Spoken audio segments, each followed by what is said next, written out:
Approach करने की सलाह अनिल दे रहे हैं वो आसानी से अचीवेबल है। चलिए इसी के साथ पहला मैच यहीं खत्म होता है। हेमंत, अनिल, बहुत शुक्रिया ये मैच हमारे साथ खेलने के लिए, लेकिन आप कहीं मत जाइए क्योंकि और भी धमाकेदार ट्रेडिंग स्टॉक्स लेकर आ रहे हैं हमारे दो और कप्तान इस छोटे से ब्रेक के बाद।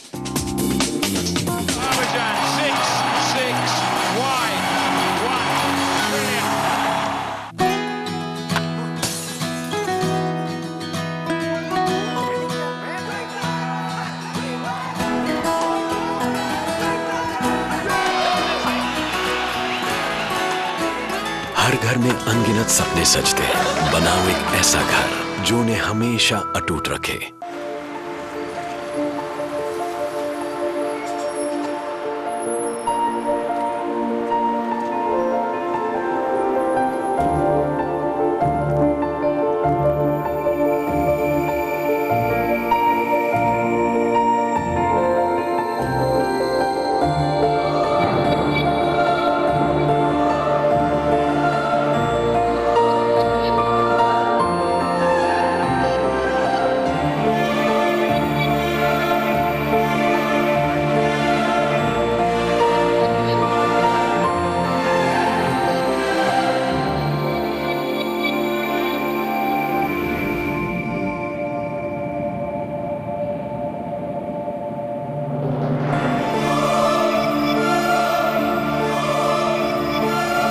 The Rebirth LED TV. Ravia. Soni, तुम्हारी गर्दन थोड़ी टेढ़ी नहीं है? अब क्या? आज ही के दिन तुम्हें पहली बार देखा था। रिश्तों को लगे हीरे की उम्र। BC Jeweler. Jeweler for generations.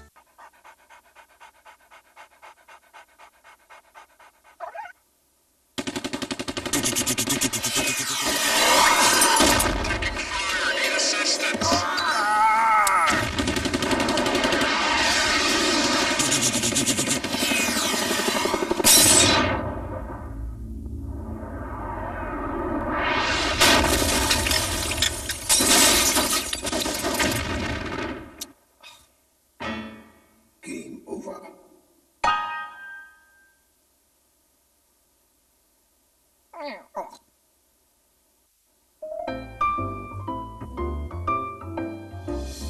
No matter what, protect your walls with Royale. It comes with Teflon Surface Protector.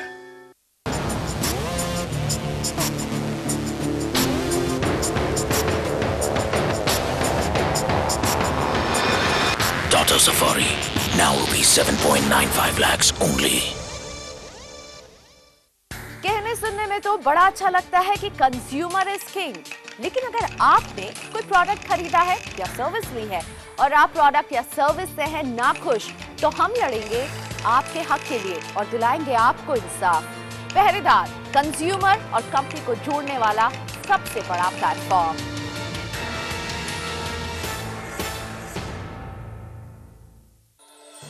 पहरेदार के प्रस्तुत करता है बिनानी सीमेंट, सदियों के लिए। नेशनल वॉल पेंटिंग के फाइनल मुकाबले में लकी, पप्पू और छुटकाऊ ने हिस्सा लिया। जहां लकी ने चौक मिट्टी, पप्पू ने पीओपी, वहीं छुटकाऊ ने जेके वॉल पुट्टी का बेस बनाया और कम पेंट का इस्तेमाल करते हुए दीवार को सबसे स्मूथ और खूबसूरत फिनिश दिया और ये प्रतियोगिता जीत। व्हाइट सीमेंट वाली JK wall putty is the best. सीलन से भी पपड़ी का कोई चांस नहीं होता, दीवारें बोल उठेंगी।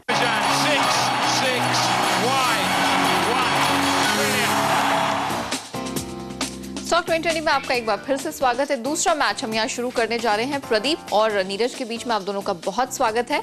लेकिन इससे पहले कि हम मैच की शुरुआत करें, आपको बता देते हैं कि हमारी पिच रिपोर्ट यानी कि ग्लोबल क्यूज यहाँ पर क्या कह रहे हैं। बीते सत्र में हमने देखा अमेरिकी बाजार आखिरी जो घंटा था, आखिरी जो सेशन था, उसमें कुछ गिरावट आई, लेकिन फिर भी 1% की मजबूती लेकर बंद होने में कामयाब रहे। वहीं अगर एशियन मार्केट्स की बात की जाए, यहाँ पर थोड़ा ढीला ढाला मामला लग रहा है। आप देख सकते हैं ताइवान इंडेक्स 50 पॉइंट की तेजी दिखा रहा है, लेकिन स्ट्रेट टाइम्स 11 पॉइंट नीचे लुढ़क गया है। कॉस्पी भी अपने आप को जैसे तैसे उठाए रखने की कोशिश कर रहा है। शंघाई 10 पॉइंट ही मजबूत है। हैंगसेंग में गिरावट दिख रही है। एसजीएक्स निफ्टी 30 पॉइंट ऊपर है। 5000 के आंकड़े को एक बार फिर से ये पार कर चुका है।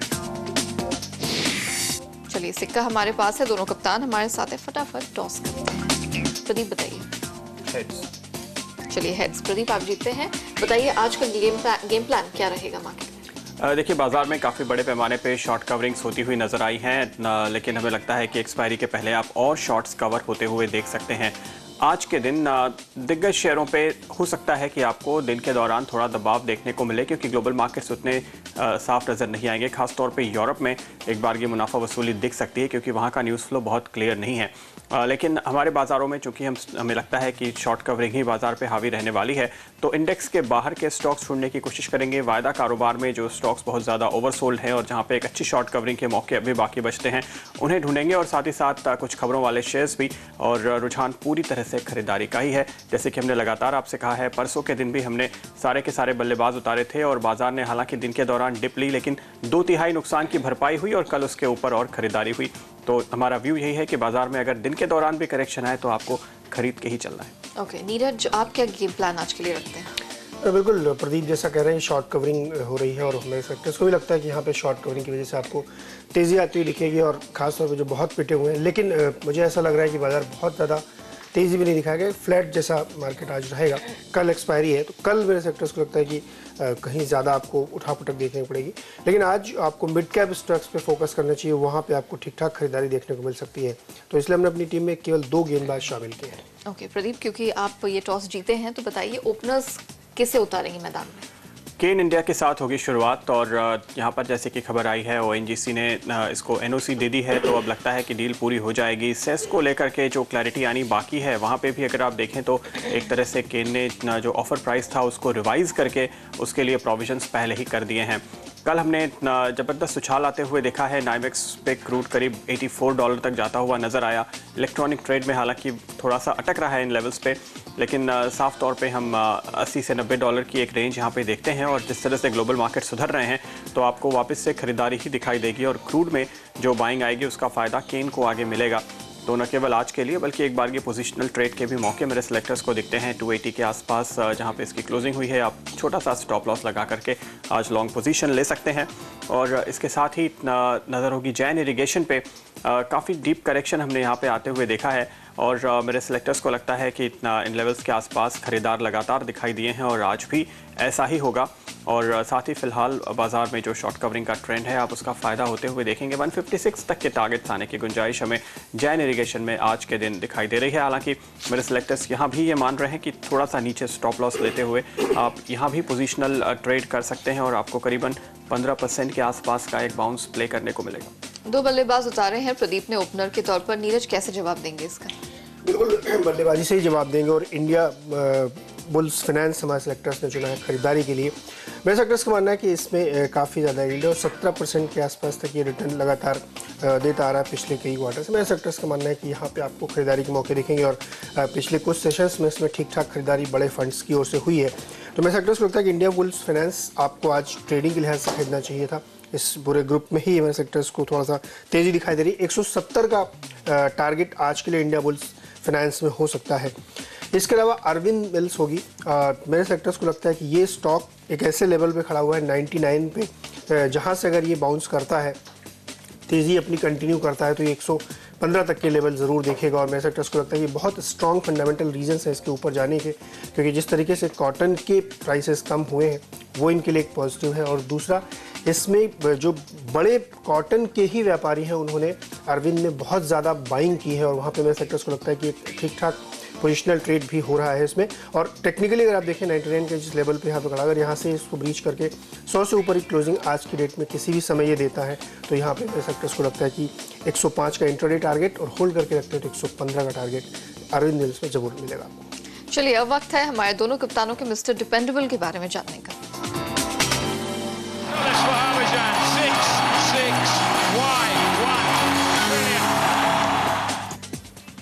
कैनरा बैंक है हमारा मिस्टर डिपेंडेबल। हमने लगातार आपको बैंकिंग स्टॉक्स में खरीदारी की राय दी है। SBI पे हमने आपको परसों खरीद की राय दी थी, और दिन के दौरान के डिप को अगर आप पकड़ के चलें तो करीब 150 रुपये से ज़्यादा काबू आपने वहाँ पे देखा है।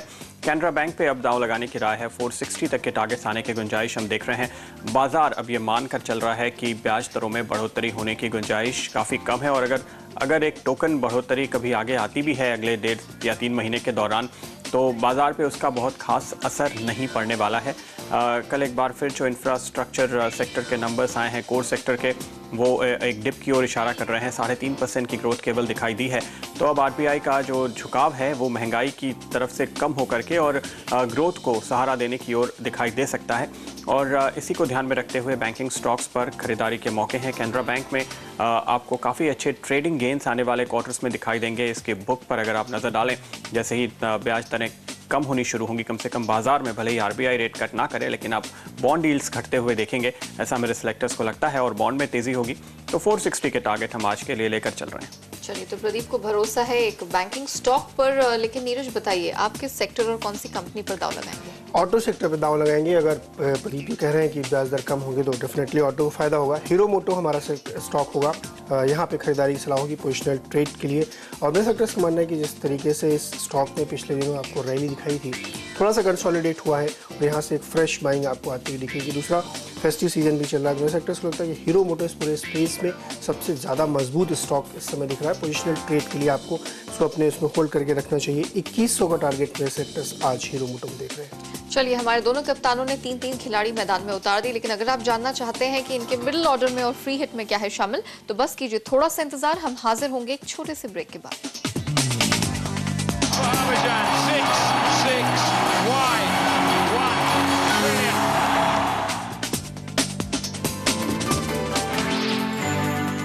Frontline Stocks, brought to you by Ruba Frontline.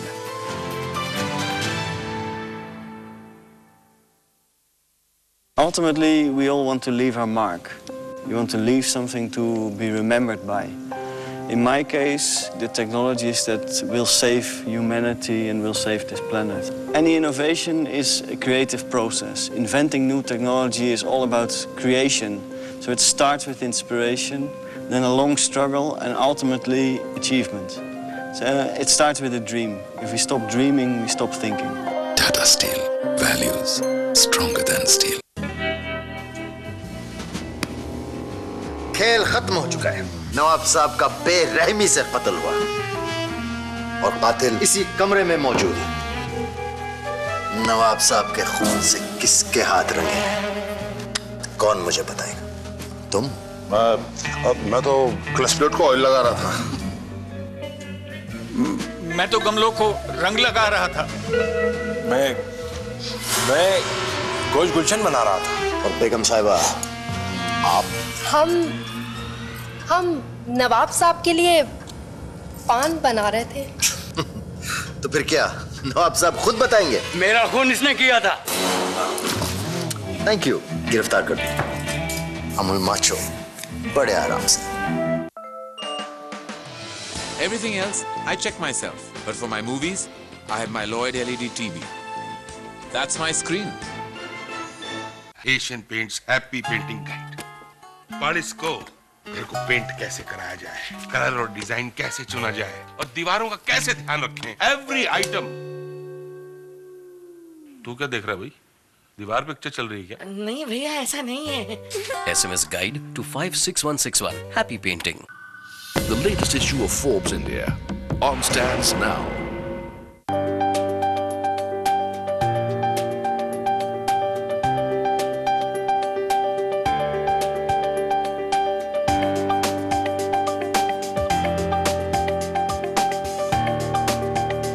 Ace Commodity Exchange, a multi-commodity national exchange.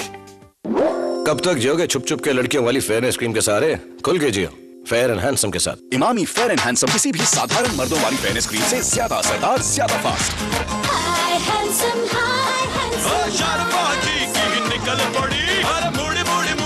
Emami fair and handsome, world's number 1 fair cream for men. खूबसूरती वो है जो झलके, अहाना तराशे मेरी खूबसूरती। World class designer diamond jewellery from Ahana. जब वीरू घर आते हैं तो बहुत तोड़फोड़ मचाते हैं। अरे मत पूछो जी। अरे बेटी, इस भोड़ू का तोड़ है हमारे पास। क्या जोड़ू? जेके सुपर सीमेंट, विश्वास है इसमें कुछ खास है।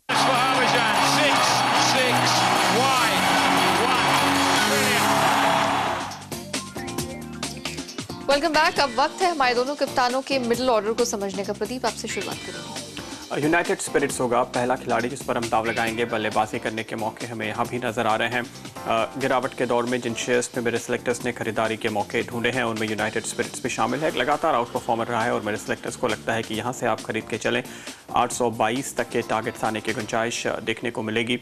पूरे ही ग्रुप के शेयर्स की जिस तरह से पिटाई हुई है यहाँ पे किंगफिशर के लोन के दबाव के चलते, उसकी चिंता के चलते हमें लगता है उसकी काफ़ी हद तक भरपाई अब आने वाले दिनों में आपको होती हुई नजर आएगी। तो 822 के टारगेट्स होंगे। गोदरेज इंडस्ट्रीज एक और ऐसा ही स्टॉक जहाँ पे गिरावट के दौर में अब हम खरीदारी के मौके ढूंढ रहे हैं। गोदरेज इंडस्ट्रीज में भी आपको एक शार्प मूव की गुंजाइश यहाँ से दिखनी चाहिए। लगातार हमारा और दूसरी टीम्स का भी फेवरेट रहा है और काफ़ी स्ट्रॉन्ग प्ले है गोदरेज इंडस्ट्रीज। आज के दिन आपको ये करीब 209 रुपए तक के टारगेट्स दे सकता है गोदरेज इंडस्ट्रीज में, जहाँ पे करीब 198 की क्लोजिंग है। आप 194 का एक स्टॉप लॉस भी लगाकर चल सकते हैं। रिलायंस इंडस्ट्रियल इंफ्रास्ट्रक्चर होगा मिडिल ऑर्डर में हमारा अगला खिलाड़ी। यहाँ भी खरीदारी के शानदार मौके नज़र आ रहे हैं और जैसे कि हमने देखा है कल रिलायंस इंडस्ट्रीज़ ने करीब 5% का शानदार मूव दिया। मुकेश अंबानी ग्रुप की ही ये भी कंपनी है और हम आमतौर पे देखते हैं कि ग्रुप के शेयर्स पे साफ तौर पे एक साथ मूवमेंट दिखाई देते हैं। तो RIIL पे अब हमें लगता है कि खरीदारी आपको करनी चाहिए। ट्रेडर्स की पसंद का ये स्टॉक है। 435 तक के टारगेट्स की गुंजाइश यहाँ पे दिखाई देती है। जिस तरह से पॉजिटिव खबरें भी आ रही हैं कि RIL और सरकार के बीच जो खींचतान चल रही थी गैस प्रोडक्शन को शायद अब बीच का रास्ता निकलता हुआ नजर आए और साथ ही साथ BP की ओर से आपको जल्द ही ज़्यादा भरोसेमंद अनुमान आते हुए दिखाई देंगे गैस प्रोडक्शन के। और RIIL जो कि गैस की कैरेज के काम में लगे हुए कंपनी है, पाइपलाइंस इसके अंदर में आती हैं और आगे की कुछ प्रोजेक्ट्स भी इनके अंडर में आने की उम्मीद यहाँ पर बनती है। तो गैस का प्रोडक्शन जब बढ़ेगा उसका पूरा फ़ायदा भी होगा। 435 के टारगेट्स आज के लिए RIIL में मेरे सिलेक्टर्स ने सुझाए। चलिए, प्रदीप का मिडिल ऑर्डर तो हमारे सामने है। अब वक्त है नीरज के मिडिल ऑर्डर को समझने का। नीरज, बैंकिंग सेक्टर में और खासतौर पर मिड कैप बैंक में मेरे सेक्टर्स को आज काफ़ी ठीक ठाक तेज़ी लग रही है। इंडसइंड बैंक को मेरे सेक्टर्स ने चुना है। प्राइवेट सेक्टर की बैंक है। मेरे सेक्टर्स को लगता है कि इसमें अच्छी खासी बाइंग दिख रही है और फंड्स की ओर से भी आई है और कुछ बड़े इन्वेस्टर्स की ओर से आई है। तो ट्रेंड को देखते हुए मेरे सेक्टर्स को लगता है कि तेज़ी में आपको इसका फ़ायदा उठाना चाहिए। 275 रुपये का टारगेट इंडसइंड बैंक में आज आपको इंट्राडे ट्रेडिंग में देखने को मिल सकता है। इसके अलावा विजया बैंक और इंडियन ओवरसीज़ बैंक, दो प्राइवेट पब्लिक सेक्टर की छोटे बैंक हैं, यहाँ पे भी बहुत अच्छी बाइंग दिख रही है और ये स्टॉक्स अभी अपने बुक वैल्यू के बिल्कुल करीब या उससे इवन नीचे पे बिक रहे हैं। मेरे सेक्टर्स को लगता है कि ये आपके लिए वैल्यू बाइंग भी हो सकते हैं, लेकिन तेज़ बाजार जहाँ पे होगा वहाँ पे बैंकिंग में जो तेज़ी आएगी उसमें इन छोटे बैंकों में आपको अच्छे खासे खरीद के मौके मिलेंगे। तो विजया बैंक अगर आप ट्रेडिंग के लिहाज से आज लेते हैं तो 60 रुपये का टारगेट इंट्राडे में आपको मिल सकता है, उस पर बना के रखिए। और इंडियन ओवरसीज़ बैंक में आपको 100 रुपये तक के लेवल इंट्राडे में मिल सकते हैं। मेरे सेक्टर्स को लगता है कि बैंकिंग स्पेस में आज आपको खास नज़र रखनी चाहिए। चलिए, तो मिडिल ऑर्डर यहाँ पर नीरज का बैंकिंग स्पेस से ज़्यादा यहाँ प्रभावित लग रहा है और वो यहाँ पर इन्हें उतार रहे हैं मैदान में। अब वक्त है हमारे दोनों कप्तानों के फ्री हिट के बारे में जानने का।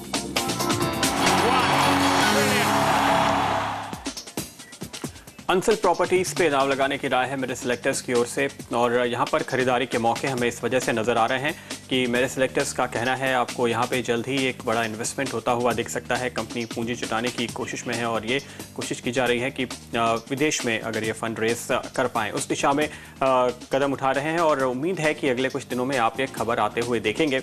कल भी हमने इस काउंटर पे अच्छी खरीदारी देखी है, लेकिन मेरे सिलेक्टर्स को लगता है कि जिस तरह से पूरे के पूरे रियल एस्टेट सेक्टर में इंटरेस्ट फिर से बना है और आप नई खरीदारी होती हुई देख रहे हैं तो एक बॉटम फिशिंग का मौका यहाँ पे भी नज़र आएगा। अच्छे खासे रिटर्न की गुंजाइश बनती है, लेकिन आज के लिए आप करीबन 36 तक के टारगेट्स अंसल प्रॉपर्टीज़ में ध्यान में रखे चल सकते हैं। नीरज, आपका फ्री हिट?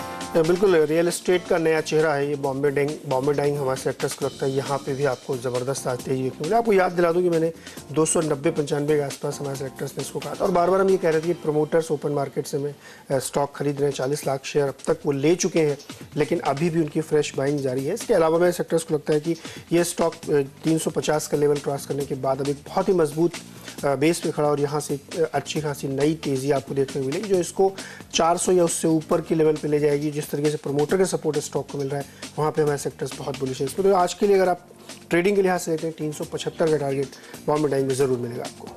लेते हैं इसी के साथ बहुत ही छोटा सा ब्रेक के बाद दोनों कप्तान कौन से आखिरी प्लेयर्स आपके सामने लेकर आएंगे और कैप्टन चॉइस इनकी क्या है ये हम जानेंगे अब से थोड़ी ही देर।